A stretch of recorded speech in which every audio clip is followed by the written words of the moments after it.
Welcome back to another episode of Truth to Power. This, as you can see, is the first YouTube version of my podcast. And, to celebrate this groundbreaking Black History. It's Black History Month. I'm here with Maxwell Edmonds-Drati. He's a student, a spoken word poet, and he's also from the Bay Area. So we're going to chop it up a little bit today, have a good conversation, and yeah. Smooth. But that first question though, bro. So how did you get into politics? Man, so like growing up, I think for me, I was really into science and engineering before I was ever into like politics and history and stuff like that. And like around the 4th grade, I had this teacher named Miss Johnson who taught my class about like W.E.B. Du Bois and Marcus Garvey and all these other figures. And that was the first time I ever had the opportunity to really study like black figures extensively in my life. And I think the impact that had on me was really profound because I started seeing the world through this, I guess, for lack of a better word, politicized lens. Seeing the impact that a lot of the history has on the present, even since I was a young kid. But I was still really interested in STEM. When I got into college, one of the things I had noticed was that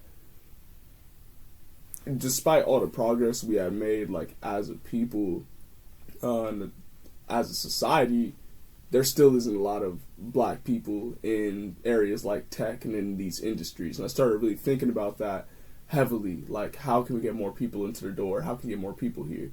And I think from there it just kind of like progressed because I felt like I could do more to help the world by opening the doorway for people who look like me to be able to get into this field.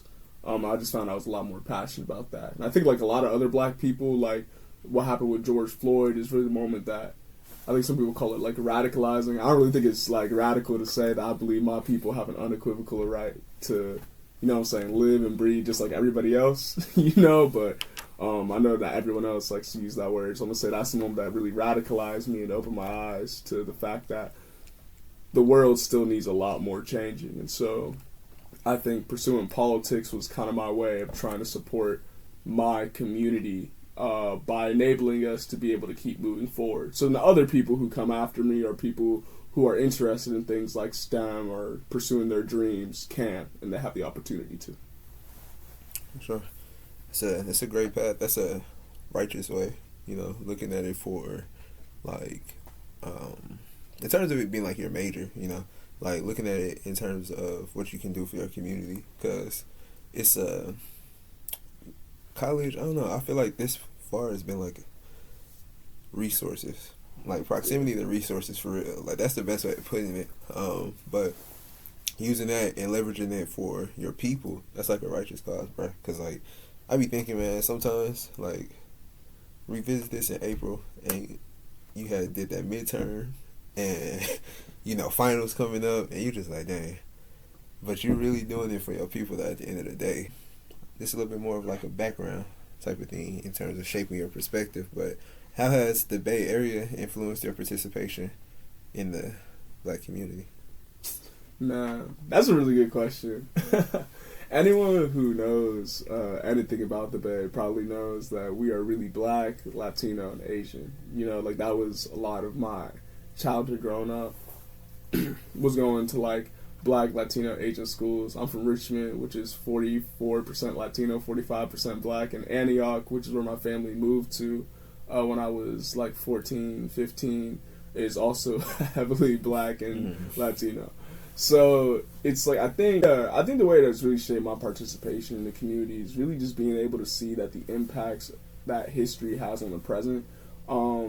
Like I'm from the East Bay, and I know that the Black Panthers played this really heavy role in creating community programming for folks to be able to eat and go to school and have prosperous lives and good livelihoods. Seeing the impact that has in the modern day on the community programming that goes on in Oakland and Richmond and San Francisco and all these other places really profound. And so in terms of my participation in the community, knowing that history has just motivated me to want to get more involved in the programs and things that are going on out here, because I've seen the impact that programs and things in the past have had on the present. And it's like, okay, so maybe if I can help out now, then people down the line could enjoy the fruits of that labor. And so that was really motivating. And I think just like even the rare perspective that I think you get to have when you see these mergers of all these different cultures is cool too, because something that not a lot of people I think realize is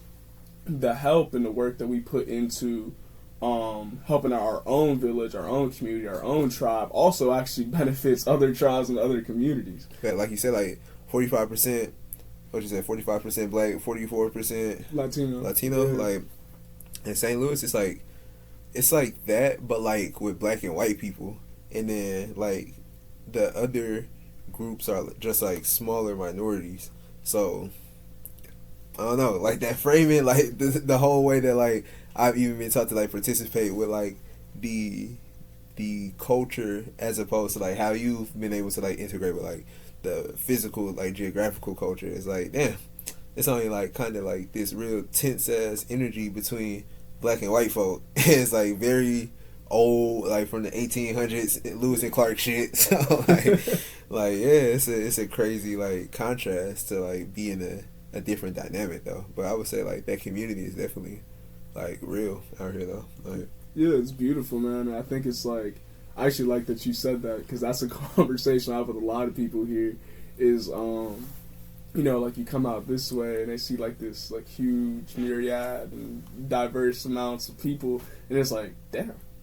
You know what I'm saying? Because like I think in a lot of parts of the country it really is like literally like black and white, you know, and it's just one of those things, and it varies too, because like, you know, in SoCal, where I think is interesting, I did a whole project on this, is the racial lines in SoCal, they're just as diverse as us up here, but the lines are hard in the ground. So there's like Latin Los Angeles and there's Black Los Angeles. yeah, You know, and seeing like how those folks like down there's more division I think among the different communities. But in the Bay, you know, I feel like the term melting pot has become co-opted, but it really is. It's like a melting pot of cultures, and I think that's such a beautiful thing. yeah, that's what's up though. That's a beautiful thing though. You know, especially if you can learn to, you know, see the commonality and unite, because that's ultimately at the end of the day what the goal is. But also thinking about what you just said though, man, I feel like those deeply entrenched lines that you're talking about, those are like a great way to look into like black history. So then like that's very tangible and like in your face. Like if you look at, like you said, like the lines in SoCal, it's keeping people divided. If you look at its lines in St. Louis, we got hella like strict and like not strict but like very like what's the word I'm looking for, obvious and apparent like divides in the city. And it's like the famous one is like the Delmar divide. Like I think Isaiah sent me a picture of like them learning about it in one of his classes. But like it's a like hard ass divide of like wealth and home ownership, I think. But it's like one side is like black people, to where you've been actually like literally segregated in the past. They was like, no, you can't just buy a house on this side. It's like that's gone like now, but at the time where like getting a house was a real thing, it was up. You know what I'm saying? So like it's like the shit like that, to like look back in the past to kind of, I feel like, ignite your like, damn, something is like wrong, you know what I'm saying, in terms of that shapes your resources, that shapes like how many schools are in there, how that area is funded, like just because of the value of your house, or the place you could get a house being diverted resources, or any type of, they might put a factory up there and then they put it in your air, and now you breathing in, you know, these foreign substances and stuff. So like it's a very when you looking at, like you said, like those lines in the ground and like how deep they are, that's a very strong call to like look back at black history, because that's not even like, I feel like the hard to like conceptualize type of history either, because that's like 60 years ago, you know what I'm saying? Like that's not even like trying to go back to like a time where like technology wasn't that good to where somebody couldn't have just like wrote a newspaper about it, you know? Like, No, so let's talk that word system, right? yeah. So, and then you see like these people who are like, no, systematic racism does not exist. They say like racism is from like people who are like racist, and that's what they say it as. And then they be like, we tell those people don't be racist, and then we just everybody stand together. So like, explain to me what the system is. You know what I'm saying? Like, break it down for me. Man, I think honestly that's a really hard question to answer, because I think there's so many different facets that go into it. But I think a very like broad generalization I can give is what people call the system is basically the foundations and institutions which make our country run. The government, these different governmental institutions, the justice system, the healthcare system, the education system, the key things that make our country run are built on a socio-economic hierarchy created, ratified, and perpetuated through laws that were signed with the express purpose of holding specific peoples down. Over time, that has now become so deeply entrenched that it's not in your face. It just is. You know what I'm saying? Like, it literally just is. And so that's what we define as the system now. Like that's what the system is. It's the very base that was laid down was created in racism, colorism, sexism, whatever you want to call it. Everything else that has come after that is built on that base. And as a result, even if the institution itself was created, like let's say even a university, right, was created not with the express purpose of holding people down, but to educate folks, the education that you give folks is usually co-opted. And so it's like we don't get to learn about things like our history. Everything else is now considered extra. And that's the system. Okay. Type shit. And I'm not even a nigga who say type shit though. But like, bruh, that's like a great breakdown of it. And I like thought that I want to expand on is like how you say it's rooted in it, right? Because I think stuff can be, you know, a root, and then the tree is hella far from the root. Like, what you see is very different from what is at the bottom. So, like, what the root represents, I feel like, for the United States is the culture. The culture can change. It can develop. But, like, if the baseline culture of your place of residence, which is the United States, has this thought to, like, keep this group of people down, not even like down, but down into like work for me, or to down and just like not live there. So like you looking at the criminal justice system in terms of keeping you down or working for me. You looking at the healthcare system in terms of unaliving me. You looking at the terms of the school system with the false education, the convoluted co-opted education that keeps you in a sense of like, I don't want to say confusion, but just like a true lack of understanding for like what your people are, especially when your people are very politicized. I would say like black people in the media, it's just like whatever they show you is like they try to show you like these few black people that are supposed to represent the 40 million of us, but like it's a very intentional like display that, you know, is amplified to all these people to teach them what this group of people who is really like 40 million people that people don't really, I guess, comprehend. It can be like, oh, that person speaks normally, you know what I'm saying? So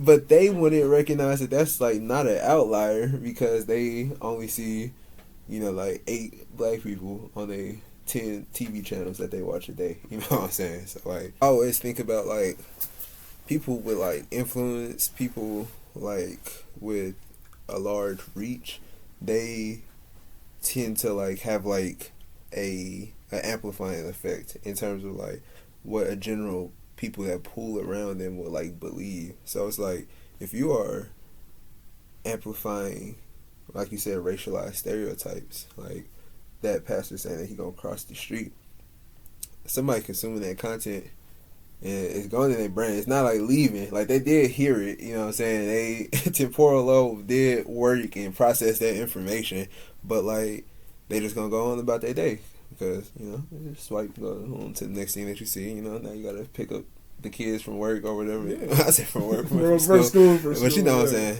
After you come home from work, but just to show like how normalized some stuff like that can be in terms of like how you. But that's something I think about with social media, like in terms of being a younger person who like grew up with social media, I guess a Gen Z, you know what I'm saying, like we can really, I think, discern from like social media a lot and like somewhat of like the bullshit that it puts out, and then like the false information, the fake news and shit like that, and kind of like bias in general. But I think that's something that's kind of like lost on like people who really just be on the internet going at each other. You know what I'm saying? It's like, it's literally like a mosh pit, bruh. Like, I remember one time me and Zayn was talking about this, like, it was actually on one of our other podcasts when we was talking about they clone Tyrone, but we was like, how do we know that this is not just like, somebody trying to rile me up by putting this on my algorithm and just like get me mad or like change my thought to it and like really start believing it. So it really can be like that simple. But I think like I do in general think that like our generation is better at like being aware of like how it can be used to like really like divide us. But I think that's something that like since we can kind of, like I said, like discern against, I think it's a way that we can also utilize those platforms to, get together as Black men, Black History Month, and talk to the people. You know what I'm saying? So, yeah. But what do you want Black America to take away from this Black History Month? From Maxwell. From Maxwell, I think like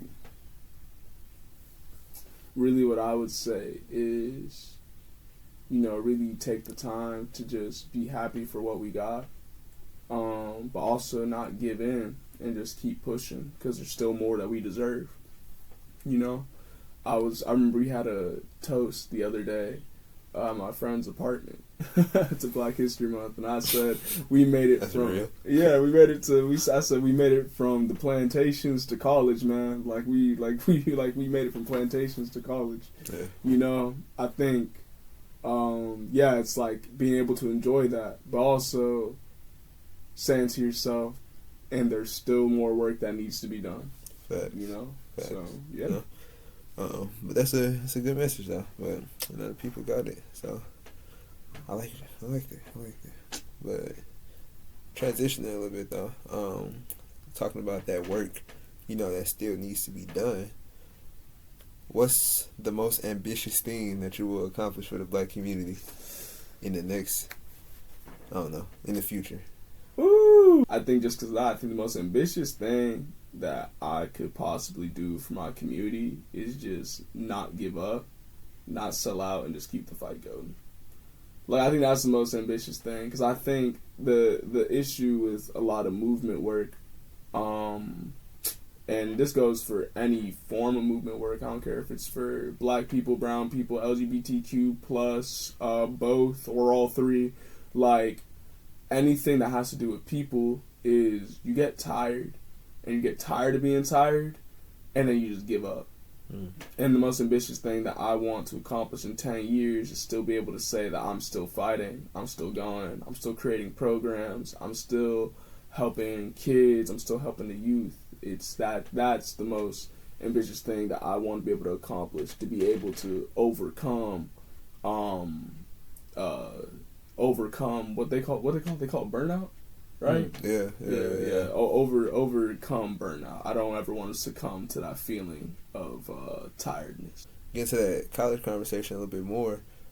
Has USF kind of like explained the significance of them in your path to being so like present in the community?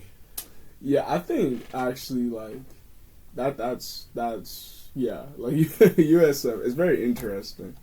I think it's helped in two ways. The first way is definitely just the exposure to opportunities that I've gotten through some of the people here. You're talking about the Community Empowered Activist Program. You're talking about meeting professors like Professor Candace Harrison and James Taylor and other folks like that who are out here really trying to create tangible change in an institution which was not built for us. Has been right. Yeah, it's been very great. But I think like in another way, the exposure to just the variety of different kinds of people at this university has helped me as well. Like I think I've shared this before. Like I was like, you know, like in places I've been and where I'm from, I think everyone had different interests. Everyone had different this. Everyone had different that. But you know, generally speaking, it's like I was used to meeting this kind of black person, this kind of black person, this kind of black person, this kind of black person. Very compartmentalized, right? Right. Coming to college and coming to USF is understanding that. I mean, frankly, it doesn't even just apply to black people. It applies to people, period. Like, there's hundreds of thousands of... Well, we don't have millions of people here, but there's hundreds of thousands of different personalities. Hundreds and thousands of different perspectives and upbringings and backgrounds. And I think having that knowledge is helpful because it also helps you understand the nature of oppression more. You know, like, because I'm from the Bay Area. Like, I'm from the Bay Area. You're from St. Louis, right? Okay, so it's like, I've never been to St. Louis. I don't have a lot of friends from there. I don't know a lot of people out there. So I don't know the political situation out there. Okay. What I do know is I want to help black people in St. Louis just as much as I want to help black people in Miami or black people in New York or black people in L.A. But how help Black America? Yeah, help Black America, exactly. Help the Black Earth, to be honest. You know, always gotta take it there. Yeah, and it's one of those things where it's like, you know, how can you help people across the planet, across the country, man, even on your home block, if you don't know about what the issues are they dealing with, what their upbringings were like, what the political environment situations were for them, what the nature of oppression is in those places. Because in the Bay, it may look like redlining and racist hiring practices in the tech industry, but that could look totally different from Atlanta, Georgia. Yeah, you know what I'm saying? And so it's like, I think USF has been very helpful in that way because it's like the exposure that I get to the various amounts of people allows me to understand in more ways than one how I can help people. Facts.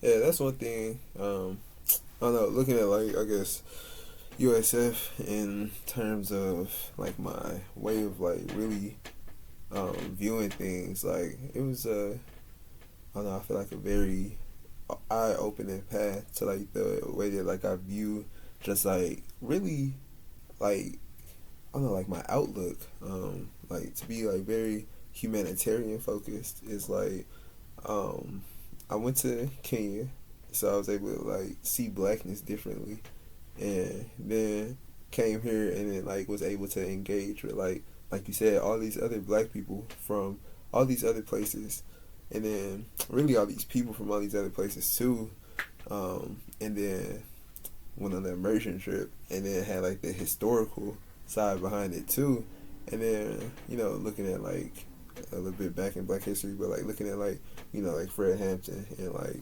MLK and all that, and like how they was really just trying to do humanitarian work, but like they was starting with and foremost with their people, you know, because ultimately like the other layer on there is like, yeah, humanitarians, we always thinking for the good of the planet, good of the people, but like we black humanitarians, so like we started here first, so I gotta, you know, help my neighbors with me, you know. You gotta help your village, man. You gotta help your tribe. Yeah. But man, that's a very powerful thing, you know, to be able to just like be in community with your tribe from 2,000 miles away that you never knew existed, man. Like it's a beautiful thing to really just like see it, eye-opening thing in terms of looking at those systems though too though, and seeing like how it's the same but different. Like you said, like the nature of like oppression and how stuff is like manifesting for our people over here and over there. It really calls you to be like a global and a really like national black person, to like really want to like team up with your other black people and like like you said, figure out what's going on. Like, we need cultural capital. You know what I'm saying? We need cultural capital, and I feel like say more on that. What's cultural capital?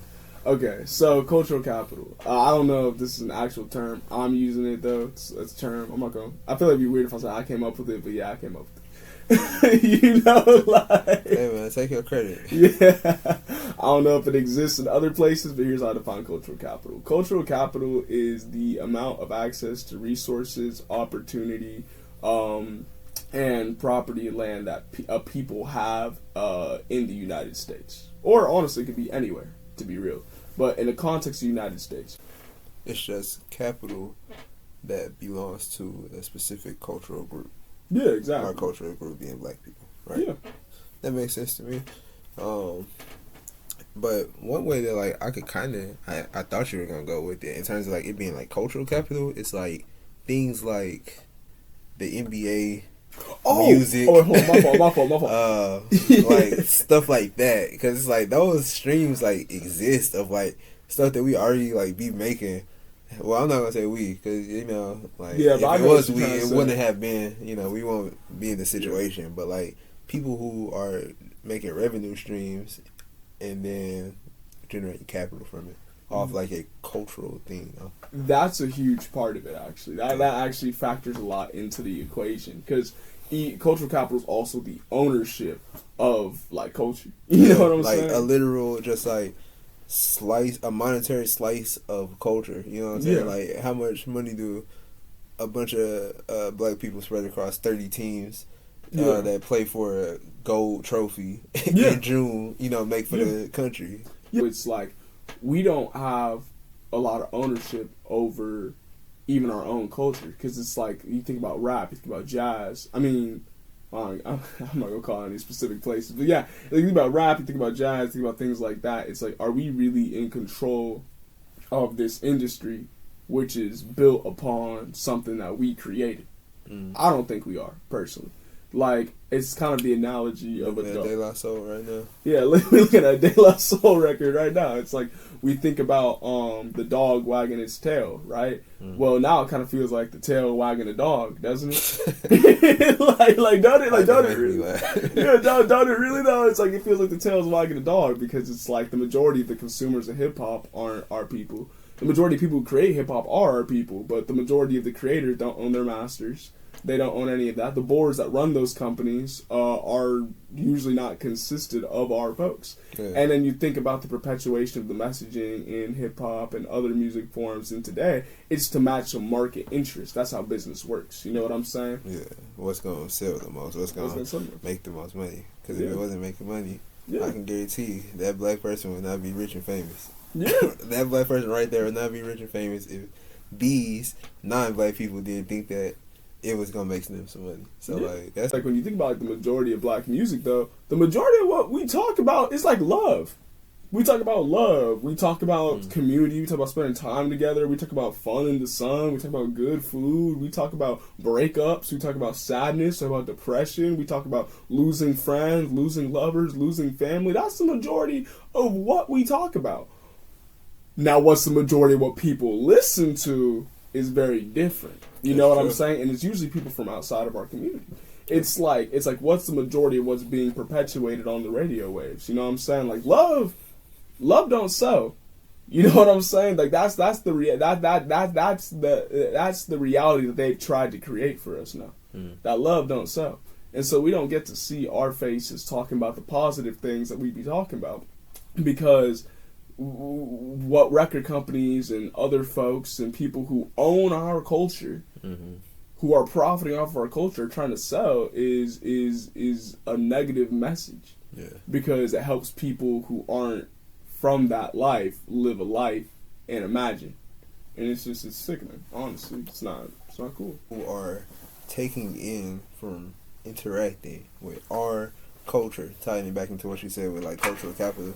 So like I also think cultural capital, not to steal your term, but like looking at it in the way of like your culture interacting with the rest of, you know, say other cultures that's in the melting pot that's the United States, you know what I mean? Like how is it generating some type of you use the word capital. I'm gonna say like some type of like benefit for like another culture that you might interact with. But it seems that like all the big money makers for black people are intertwined with white people. These older systems that we was talking about when we were talking about the roots that are twined into our cultural touch points, our cornerstones, our things that we're known for. You know what I'm saying? Our things that when people see it, they associate it to us and they see it in real life. You know what I'm saying? Because I don't know how many white people might on their daily day see a black person, but I can tell you how many they see on TV or they hear on the radio. Because it's like that's just like we got the footprint of that. We can see how many people be watching like reality TV or be watching music videos, etc., etc. So like just consuming a culture and in way of that a people as well that you may very much like interact with. That's a very powerful tool to just be like, damn, like that, like we said earlier, like that little thing that I engaged with influenced how I interacted with this very real person. Anything that's really black and positive goes from being black positivity or just being black culture to being like, say, urban. Goes to being for everybody. Anything that's black and what people would define as negativity just stays. People come to understand it as black culture. I think that's a very weird thing. List 3 things that you want to see in Black America in the next 10 years. 3 things I want to see in Black America next in the next decade. Man, 3 things I want to see. Okay, man, that's a hard 3 to choose from. All right, well, less colorism. like I feel like that's one that I think a lot of people's gonna agree with. We gotta stop this infighting thing, man. It's played out. It's tired. It's bootsy, bro. Like this is tired, bro. Like light skins hating dark skins hating light skins, brown skins getting caught in the middle, trying to say like, oh, I'm dark. I'm like, it's like, bro, like we gotta stop this whole hatred thing, man. It's annoying. It's dividing us. It's destroying us. It's not cute, bro. Yeah. So less colorism. I want to see man, what else do I want to see? I want to see more of us like I want to see more of us out here being black and proud. You know what I'm saying? Like going beyond even colorism. I think that there's just there's a big issue in this community where it's like if you're born black, you are black, but that doesn't mean you are black and proud. Those are 2 very different things. And I think like what I kind of get tired of seeing is we got folks like this is gonna be my opinion and folks get upset about it, but we got people like blacks for Trump, you know what I'm saying, and we got people like blacks for whoever else, and it's like y'all are like rats for rat poison. You know what I'm saying? Or like roaches for raid. And it's like, and we're being used by people to perpetuate racialized messages that harm our communities. And we think it's okay because it's like, oh, or those people think it's okay. It's like, oh, they're black, so they agree with that. I'm like, bro, like one black person does not speak for all black people. So it's like, especially one where it's like, bro, you ain't even proud to be black and you trying to speak for the black community, like that's like you don't even like value the relationship that you have with what is being black. I feel like that's a very key like difference in terms of like how people really think about like I guess blackness as how we were talking about it, a core foundational level. Like your roots with blackness. If you're not proud of it, or if you don't accept it, like, then I feel like you ultimately have a extremely fundamentally different view than what I would say is found commonly in the black community. Yeah. A way of how people view themselves. You know what I'm saying? Like, it's a lot of people out here who they gonna be everything that you would call yourself being. They could be a doctor, a physician, a lawyer, but it's gonna be a lot of people who gonna say I'm a black in front of it too. Like, And at the end of the day, it's probably not like in real life that many people who like are very different who like make those two distinctions, but like it's some people who like strongly will not make that known, and it's some people who like strongly be like, nah, you gotta say it. You know what I'm saying? It's people all in between. So it's just like balancing. Like I think looking at our community through like that spectrum, I think identifying like how people within our community feel about the label that places them in our community to begin with is a good way of like conserving your energy in terms of like being in collaboration and like working with people, you know what I'm saying, trying to get unified and doing stuff. It's not to say that like you can't necessarily unite with these people and work together, but it's just like you got to see like how y'all are even viewing the problem fundamentally from a perspective to where you can like have a productive conversation and really just not be like you saying, like pitted against each other. So well, W.E.B. Du Bois, man, like double consciousness, like even existing in this society it's gonna be it's impossible for you to be a black person that's not proud to be black and be entirely happy. I refuse to believe that is like that's possible. You know what I'm saying? Like, because if you ain't at peace with yourself, if you don't love yourself, you ain't never gonna be at peace with nothing. Mm-hmm. You know what I'm saying? It's one of those things where it's like we live in a country where things are typically seen from one kind of perspective. Then you have this double layer on it where you see things from your community's perspective.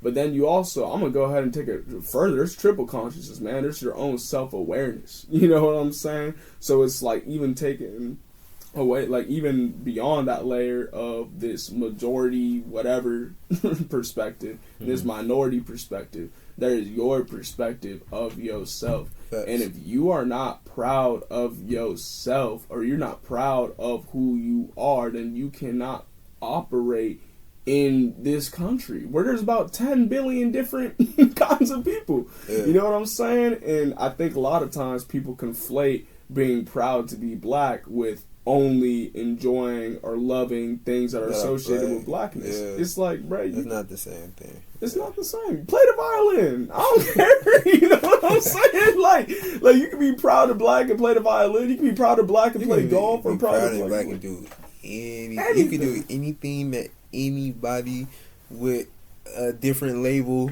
could do, bro. Like being black is not a limitation. Like I feel like that's what we gotta get to, like really be one of those subconscious seeds that's planted in the collective unconscious. You know what I mean? Like that's one of the things that people gotta see. Like blackness is not something that like limits one's capability or not at all. That makes them more out to be like this type of person that you've seen on your local news station. You know what I'm saying? Like that's. But oh my god, talking about the news and stuff like that, talking about like media, bro, like and how they perpetuate those, like we said, like those racialized stereotypes. That's gotta be like one of the biggest ones, especially when like how you look at like crime in the media in like a conjunction and how people view black people and like the inherent criminality and things like that. Like looking at even like the first movie that was created in the country was Birth of a Nation that like portrayed black people as like bad guys in society. Like that's crazy. Like the movie was literally about like, dang, it's post Civil War, we need to come together. Like this my other half in terms of white America looking at white America. It's like we got a common enemy. It's like they literally framed it like that from the time that people could gather and watch a heavily biased message on one screen in a big group. You know what I'm saying? In terms of like making a collective unconscious. So it's like that shit like that be so deeply rooted, man, that you have to really like you gotta look out for the snakes at all times. When you black, they got Eve. They could get you. You know what I'm saying? It's like don't fall for that lie, man. And even like I love what you were saying because it's the media aspect for me, man. It's the media, bro, that really pisses me off. And it brings me actually to the third thing that I want. Bro, like for real, we need to for real create. We need to understand that there is a difference between black aesthetic and blackness, bro. People sometimes wear blackness like as a costume. Even black people do this, bro. Even black people do this. And it's like, that needs to end, bro. That needs to end. And I think the craziest thing about blackness as an aesthetic is half the time it ain't even black people that done told you that that's the costume of blackness you need to put on to be black. It's like, you know what I'm saying? Like you are. Be who you want to be, do what you want to do, and be what you're interested in. And that swings both ways, because I think oftentimes in this particular topic of conversation, it's we try to say do whatever you want to do in terms of, if you're black, you can be fencing, you can be playing volleyball, you can be swimming, you can be doing whatever. But it's like, also it swings the other way too. If you black, it's okay to enjoy hip hop and soul and gospel and all these other things, because I think the reality living in this country is sometimes we have people try to tell us that what we enjoy, what we like, or what we feel is inferior. Mm-hmm. You can do it all, bro. Like, if you like eating quiche and hey, if you like eating quiche, bro, that's cool, bro. You can enjoy quiche. Hey, yeah, I love quiche.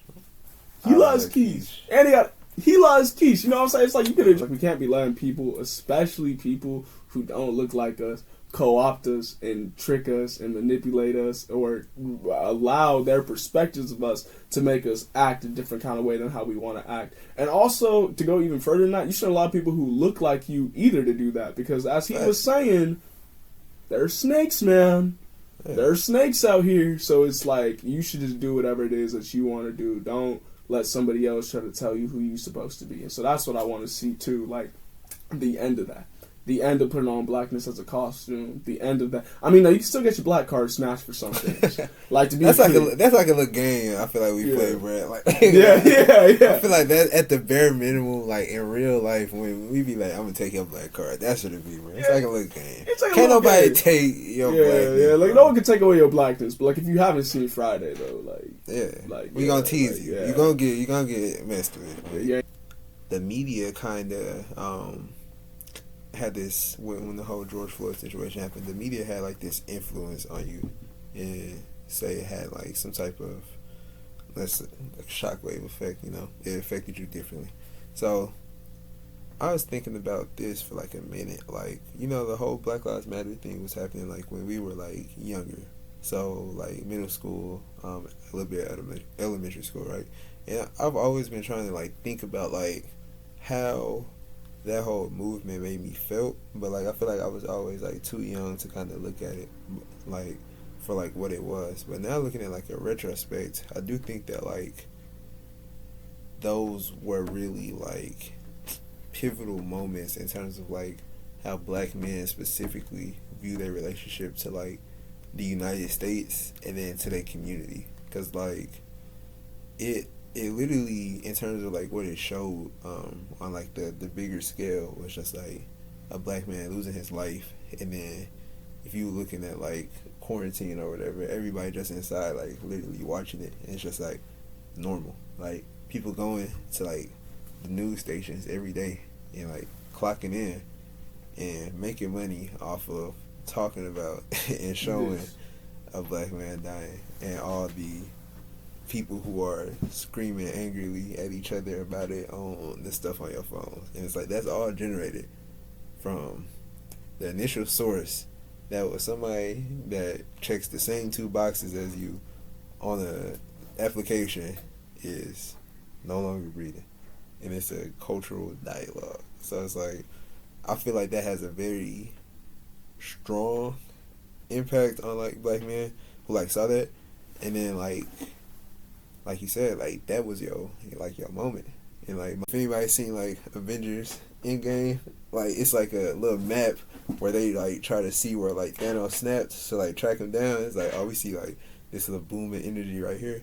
I feel like the Mike Brown, like George Floyd, like those were like those type of things that like set off like shockwaves and like really shaped how like people moved in society. You know what I'm saying? Like, even how you was like, you was more radical after seeing that, and it's just like that powerful media image that's being generated that then people clocking in to work and making money off of, and that people making money off of on ad revenues and everything from people like looking at it, that's a lot of energy being generated right there. So that's when it hits you, it's gonna do something, especially if you like the intended, like target or whatever for it. Because like, what do I benefit from seeing that?